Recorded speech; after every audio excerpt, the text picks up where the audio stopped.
And I used it to talk about how, if a child is being bullied at school, it actually feels like they are being hunted.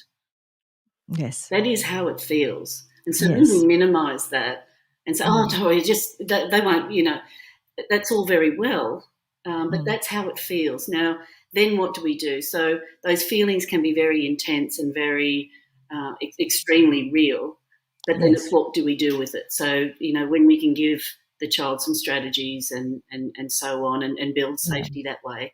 And we have to make those strategies familiar, because remember that using strategies is a prefrontal cortex thing with which most people don't have a full, a full reasonable ability until they're 26, 27, 30.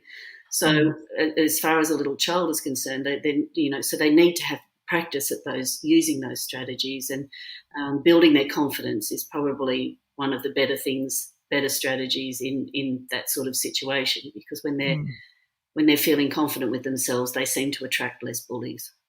Yeah. Yeah. And it really is, it's about actually learning that you can survive stuff and that you will be okay. Yes. And that, and the other thing too is, I think at that age, which is why it's a whole other topic, but why I have such a big problem with children making really big decisions, life-changing decisions, because I just don't think that their brain is developed enough for them to do that. But when you, now I've lost my train of thought.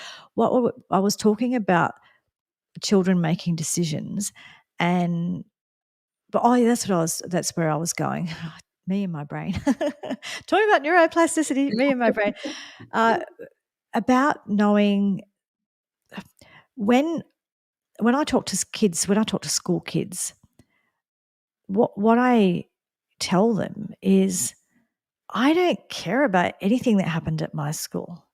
And I haven't since the day I left it, right? Yeah. It means nothing to me. It means less than nothing to me, pretty much. And it doesn't matter. School just one day school just doesn't matter. Even your marks and things like that. Like, of course, it's nice to get good results and that kind of thing. However, there is such a thing as studying when you're older, and bridging courses and all the different things you can do later on. So if you even completely flunk out of school, it's not ideal, but it's certainly not the end of the world.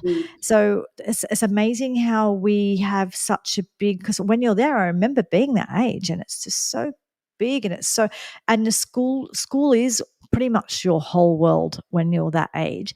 And because it is your whole world, if it's going wrong, it feels like it's the end of your whole world. Yes. When really in 6 months, 12 months, 2 years, whatever it is, it's going to be in the rear vision mirror, and you simply won't care. And so it's actually, it's very, obviously you can't, old head on young shoulders, that kind of thing. But that's something that we know to be absolutely true. And all you can do is reaffirm that with the kids. But essentially it really is, you will get more confidence in yourself and know that you, I think we have to learn how to be anti-fragile. We have to learn how to cope with things. We really do need to be challenged a lot more than we are. Yes.